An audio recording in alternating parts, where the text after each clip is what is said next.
Buenos días, es Padre Pedro. Hoy es viernes, julio 17.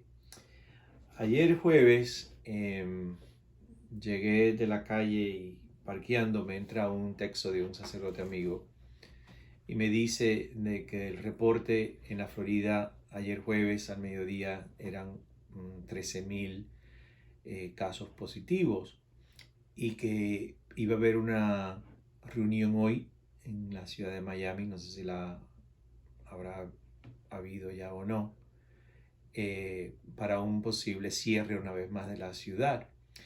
Entonces me puse a conversar con Zoila sobre esto, ¿no? Y lo que significa a nivel económico, a nivel emocional y a nivel eclesial. Y nos pusimos a conversar, ¿no? Y a filosofar un poco sobre este tema.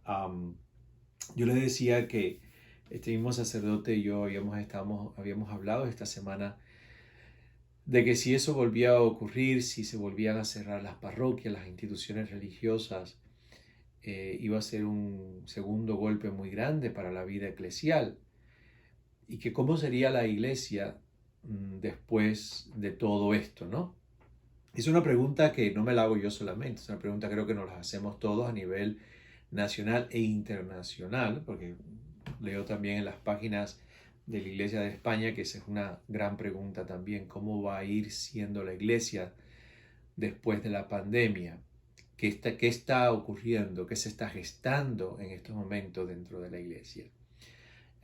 ¿Y cuál va a ser el resultado final? Y sabemos que eso solamente lo sabe nuestro buen Dios, pero la pregunta es una pregunta válida y una pregunta necesaria. Y Zoila usó esta imagen, me dice, bueno, yo lo veo como que hemos estado en un sistema tecnológico de computadoras complicado, por así decirlo, usar esa metáfora para hablar de la iglesia. Y ella, que sabe más de estas cosas que yo, me dice, yo lo veo como que es un momento en que Dios nos ha desconectado por un tiempo para volver a conectar y el sistema hablando en Spanglish, se resete, se vuelva a crear, ¿no? Y yo le dije, bueno, yo pienso también algo muy, muy parecido, de que Dios definitivamente está haciendo algo, porque Dios siempre está haciendo algo, pero no creo que sea tampoco para volver a donde estábamos en la iglesia, sino para que las cosas estén donde deberían haber estado siempre, que es dentro del contexto del Evangelio y del Reino, y no dentro de estructuras institucionalizadas, sino más evangélicas, más cerca de la persona de Jesús. Y posiblemente por ese sentido la iglesia puede hacer una imagen, va a tener una imagen diferente. Quizás una iglesia menos burocrática, quizás una iglesia menos jerarquizada, quizás una iglesia menos preocupada de sí misma, sino una iglesia más sencilla, más preocupada del Evangelio. Quizás, no sabemos. Ojalá. Pero me dice ella algo que dije, wow, dice, es un momento traumático, porque yo le dije a ella, el problema que esto está causando es una gran inseguridad y un gran trauma en todos, a nivel colectivo, a nivel personal, a nivel familiar, a nivel de todo.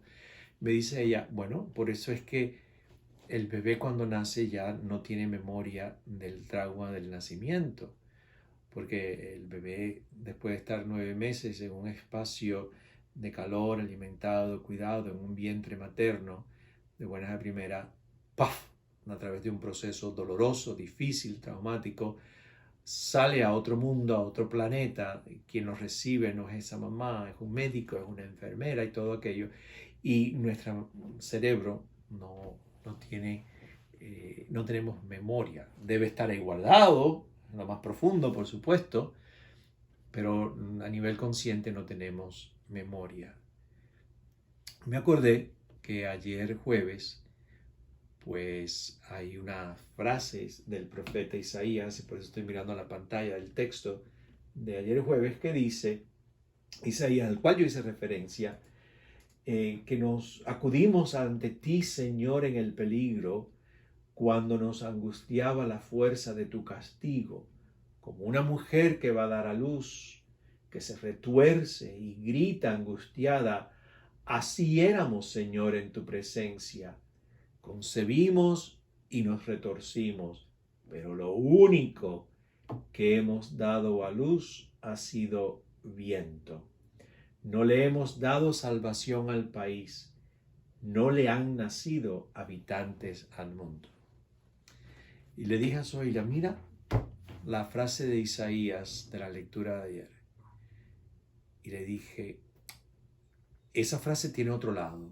Y el otro lado es que si nosotros de verdad crecemos a través de esta experiencia, si no hacemos lo que hacían los exiliados judíos en Babilonia, sentarse con un arpa a añorar a Jerusalén, sino que de verdad y para utilizar la imagen de Isaías y la metáfora de Zoila, nos preñáramos del Evangelio, nos llenáramos de Dios, por doloroso que sea el parto que estamos viviendo, quizás podemos colocarnos delante de Dios y no tener que decir que lo único que hemos dado a luz ha sido viento. Ojalá que este tiempo que estamos viviendo de tanta inseguridad, y ahora concretamente aquí en el sur de la Florida, que no sabemos qué va a pasar porque los números no bajan, ojalá que nuestro parto no sea viento. Ojalá que al final de este camino, de este parto tan difícil, nos hayamos llenado tanto de valores evangélicos, de la compasión, de una lucha por un mundo más justo, más pacífico, más misericordioso, donde hayan menos pobres, donde hayan que haber menos inmigrantes, no porque no los recibimos, sino porque no hay necesidad de salir huyendo de tu país, de mi país, por las condiciones, donde no haya encontronazos en el camino, donde el ser humano se sienta digno, se sienta libre, se sienta amado, se sienta aceptado. Ojalá que sea el mundo que estamos pariendo. El mundo que se acerca más a la realidad que Jesús llamó el reino de Dios o el reino de los cielos. Ojalá que nuestro parto no termine en nada, en viento. Ojalá que al final del camino no digamos las palabras de Isaías. No le hemos dado salvación al país y no le han nacido habitantes al mundo. Ojalá que esta cosa, si esa es la palabra que está pasando, nosotros nos podamos hacer hombres y mujeres mejores que antes, que nos parezcamos más a Cristo, como yo no me canso de decir, ¿no? Y que por lo tanto, con la gracia de Dios, nosotros sí podamos traer un poco de salvación y esperanza al mundo y que nazca algo nuevo.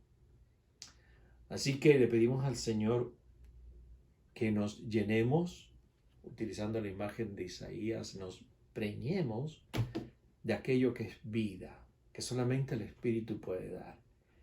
Que tengamos un parto al final donde no sea viento, sino sea un mundo mejor con la gracia de Dios.